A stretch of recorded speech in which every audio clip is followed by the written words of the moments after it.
আজকে আমি রান্না করব আলু পটল দিয়ে একটা ঘি দিয়ে একটা খুব সুন্দর তরকারি, যেটা চটজলদি হয়ে যায়।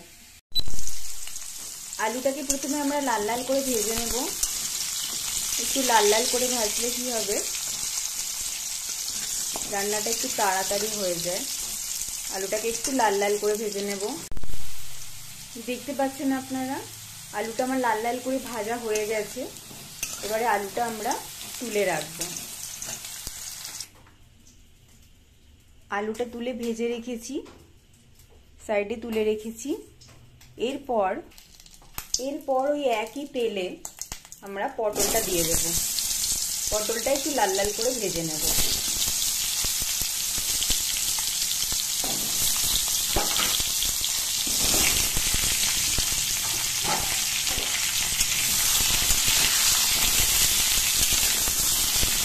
একটু তেল বেশি লাগে না।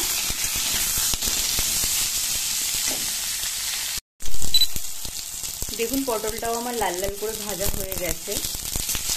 এরপর পটলটা আমি তুলে রাখবো। ওই তেলের মধ্যেই অল্প একটু তেল দিয়ে দেব, অল্প কিছু তেল দিয়ে দেব।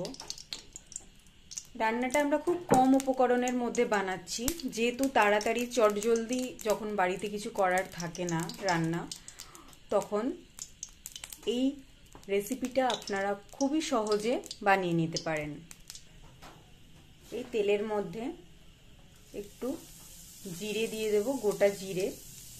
যেহেতু শুকনো লঙ্কা আমরা খাই না, তাই কাঁচা লঙ্কা দিচ্ছি আমি। আপনারা চাইলে শুকনো লঙ্কা দিতে পারেন, বাট কাঁচা লঙ্কার টেস্টটা আমার মনে হয় খুব ভালো হয়। এরপর একটুখানি ভেজে নেওয়ার পর আমি দিয়ে দেব টমেটোটা। কাঁচা টমেটো একটা কিংবা দুটো আপনারা দিতে পারেন।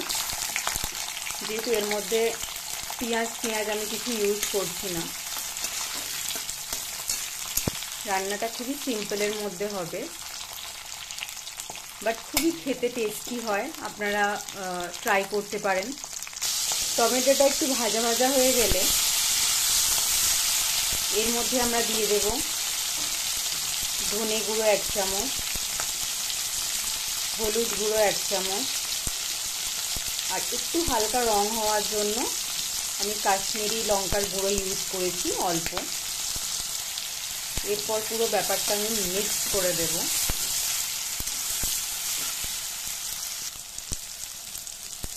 এর মধ্যে আমি ইউজ করব অল্প রসুন আর অল্প আদা, একদমই অল্প। এবার এটাকে মিক্স করে দেবো, হালকা ভেজে নেব একটু। এর মধ্যে ভেজে রাখা পটল আর আলু আমি দিয়ে দেবো, দিয়ে একটু কষিয়ে নেব।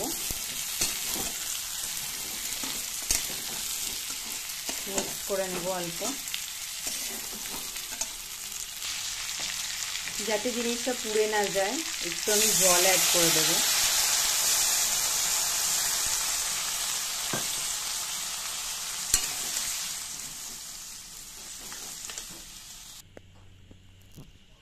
পরিমাণ মতো নুন দিয়ে দেব আমি। নুন দিয়ে এটাকে মিক্স করে, যেহেতু আমরা রান্নাটা খুব তাড়াতাড়ি বানাচ্ছি, অতএব এটাকে আমরা প্রেসার কুকারে দিয়ে নেব। দেখতে পাচ্ছেন, এটা আমি প্রেসার কুকারে দিয়ে নিয়েছি। এবারে 1 থেকে 2টো সিটি আমি দিয়ে নেব।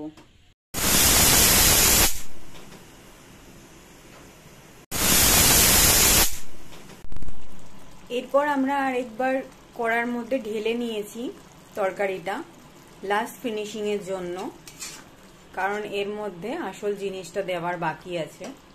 সেটা হলো এই যে গাওয়া ঘি। এই ঘিটা আমরা ওই রান্নাতে দেব। আপনারা আবার ভাববেন না যেন রান্নাতে আমি পুরো ঘিটা দিয়ে দিচ্ছি, না না। এর মধ্যে আমি 1 চামচ, 2 চামচ, 3 চামচ, 4 চামচ, 5 চামচ, 6 চামচ, ছোট চামচের 6 চামচ ঘি আমি ইউজ করেছি এর মধ্যে। আপনারা চাইলে একটা বড় স্পুন নিয়ে 1 থেকে 2 চামচ ইউজ করতে পারেন। দেখুন পটল, আলু আর ঘি দিয়ে সিম্পল একটা রেসিপি চটজলদি আমার রেডি হয়ে গেছে। আপনারা চাইলে সাবস্ক্রাইব আর লাইক শেয়ার করে দেবেন, এটা আপনাদের কাছে আমার রিকোয়েস্ট।